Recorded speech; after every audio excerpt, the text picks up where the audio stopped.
For years now, in American society and American politics, there has been some disgruntlement among the people as far as our leadership, as far as the direction that we are moving politically. Look at our economy.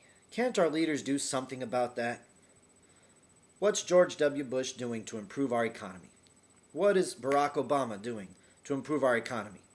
Our economy is still in the toilet.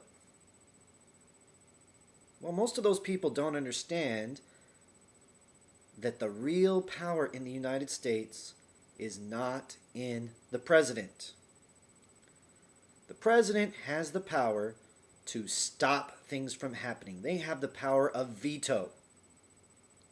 They have the power of commander-in-chief of our military. But any laws, anything that needs to be actively done, that's done by our Congress. Well, the president's the one that we see. The president's the one that we're looking for the leadership. Yes, they do provide leadership. Yes, they have a tendency to push Congress in one direction or another. But the reality is they don't hold the real power. The real power in the United States is held by our Congress. And you want to know what's sad? The people of the United States either don't know or don't care. In recent elections, last presidential election, like 62% of Americans voted. That's a big number, that's a big deal. But in the last non-presidential election, less than 16% of Americans voted. In other words, Americans are not taking part in the political process where it really matters. Well, but the president represents us. Yes, the president represents our country. But your congressman, your senator, your House representative represents you. And if you won't tell your representative what you want, they assume that what they're doing is fine. Guess what? It's not fine. Give you some examples. Obamacare has been a big deal over the last few years. Oh, I don't like this Obama plan for health care. It's all this, that, and the other. It's going to cost us millions of dollars, etc., etc. And it was a big part of the presidential agenda to get that passed. Okay, that's fine and dandy. What had to happen for that to get passed? Well, basically they had to cut deal after deal after deal so that specific representative members and senators could get specific perks in their state in exchange for their votes. Essentially, costing us, the United States taxpayers, billions of dollars, going to specific states for specific interests. Well, wait a second. Why should I have to pay for the political interests in Iowa? Well, because I elected a representative and a senator that didn't have what it takes to stand up and say, no, if you're throwing that garbage in, I'm voting against it.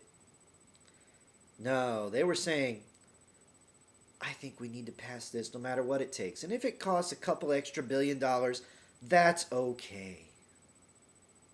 What? I'm paying because they don't have the guts to do what's right? That's exactly what happens. And you know, they realize that they're probably not going to have any consequences for this extra couple $1 billion that gets spent. Nobody's really going to pay attention to the small line items in this. They're going to pay attention to the big, broad, grand sweeps in it. And they're going to be people that say the health care bill is a good thing, the United States needs health care bill is a bad thing, we're socializing health care. But the reality is, whether we have socialized health care or not, the biggest deal is all the crap that got shoved in there so that they could pass the stinking bill. All of the crap that we are paying for. Are we doing anything against those House of Representatives members, those Senate members? No. Most Americans haven't even realized what they're paying. Most Americans don't even realize that they're throwing away their money for some garbage that's taking place in another state because of some special interest group there that helped that person get elected. Ladies and gentlemen, I'm here to tell you, you want to participate actively in our political process? Get off your butt and vote not just in the presidential election, but check out your House of Representative member. Check out your senator and see if they truly represent you.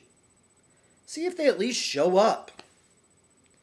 Roughly 30% of our House of Representative members and senators don't show up for their legislative sessions.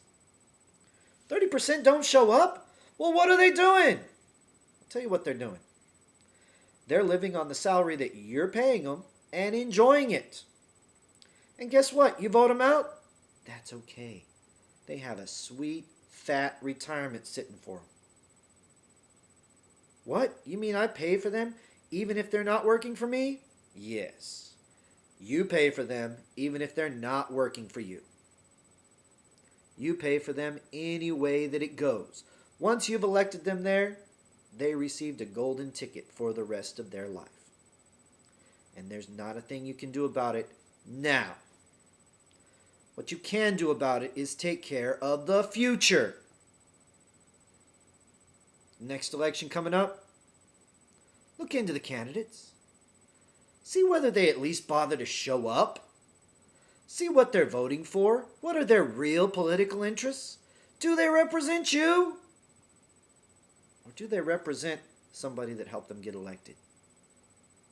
Get off your butt and vote.